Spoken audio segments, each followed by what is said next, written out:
സംസ്ഥാനത്ത് ശക്തമായ മഴ തുടരും. കാസർഗോഡ്, കണ്ണൂർ, ഇടുക്കി ജില്ലകളിൽ ഓറഞ്ച് അലർട്ടാണ്. പത്തനംതിട്ട, കോട്ടയം, എറണാകുളം, തൃശൂർ, കോഴിക്കോട്, വയനാട് ജില്ലകളിൽ യെല്ലോ അലർട്ടുമുണ്ട്. മറ്റ് ജില്ലകളിൽ മഴ മുന്നറിയിപ്പില്ലെങ്കിലും ഒറ്റപ്പെട്ട മഴയ്ക്ക് സാധ്യതയുണ്ടെന്ന് കാലാവസ്ഥാ വകുപ്പ് അറിയിച്ചു. അതേസമയം സംസ്ഥാനത്ത് മഴയിലും കാറ്റിലും വ്യാപക നാശനഷ്ടമാണ് റിപ്പോർട്ട് ചെയ്യുന്നത്. കോട്ടയം കുറിച്ചിയിൽ വീട് തകർന്നു. കോഴിക്കോട് വിലങ്ങാട് ചുഴലിക്കാറ്റിൽ നിരവധി മരങ്ങൾ കടപുഴകി. കടലാക്രമണവും അതിരൂക്ഷമാണ്. നാളെ വൈകിട്ട് വരെ മഴ തുടരുമെന്നാണ് കാലാവസ്ഥാ കേന്ദ്രത്തിന്റെ മുന്നറിയിപ്പ്. ശമനമില്ലാതെ പെയ്യുന്ന മഴയിൽ പലയിടത്തും കനത്ത നാശനഷ്ടമാണ്. മരങ്ങൾ കടപുഴകി വീഴുന്നതും ഇലക്ട്രിക് പോസ്റ്റ് ഒടിയുന്നതും പതിവാകുന്നു. കനത്ത മഴയിൽ കോട്ടയം കുറിച്ചിയിൽ വീടിടിഞ്ഞു വീണു.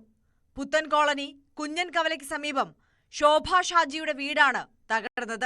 അപകടമുണ്ടായ സമയത്ത് ആരും വീട്ടിലുണ്ടാകാതിരുന്നതിനാൽ വൻ അപകടം ഒഴിവായി. കോഴിക്കോട് കുറ്റ്യാടി അടുക്കത്ത് നീളംപാറയിൽ വീടിന് മുകളിലേക്ക് തെങ്ങ് കടപുഴകി വീണു. കുട്ടികൾ ഉൾപ്പെടെയുള്ളവർ രക്ഷപ്പെട്ടത് തലനാഴിഴയ്ക്കാണ്. കുറ്റ്യാടിയിൽ നിർത്തിയിട്ട വാഹനങ്ങൾക്ക് മുകളിലേക്ക് പോസ്റ്റ് വീണു.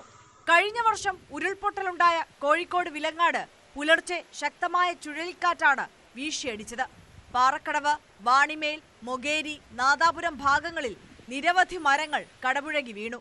നാദാപുരത്ത് 15-ലധികം വീടുകൾക്ക് കേടുപാട് സംഭവിച്ചു. കണ്ണൂർ പടിയൂരിൽ റോഡരികിൽ നിർത്തിയിട്ട കാറിന് മുകളിൽ മരം വീണ് അപകടമുണ്ടായി. കർണാടക വനത്തിൽ ഉരുൾപൊട്ടിയതായുള്ള സംശയത്തെ തുടർന്ന് ആറളം ഫാമിലെ 30 കുടുംബങ്ങളെ മാറ്റിപ്പാർപ്പിച്ചു. ഭാരതപ്പുഴയിൽ വെള്ളം കൂടിയതുമൂലം പാലക്കാട് ലക്കിടി പാലത്തിലേക്ക് വെള്ളം കയറി. മൂന്നാറിൽ ദേശീയപാതയിൽ മണ്ണിടിച്ചിൽ തുടരുകയാണ്. ഇന്നലെ രാത്രിയുണ്ടായ മണ്ണിടിച്ചിലിൽ മൂന്നാർ സ്വദേശിയായ ലോറി ഡ്രൈവർ ഗണേശൻ മരിച്ചു. കടൽക്ഷോഭവും അതിരൂക്ഷമാണ്. പൊന്നാനി പാലപ്പെട്ടിൽ 5 വീടുകൾ കടലെടുത്തു.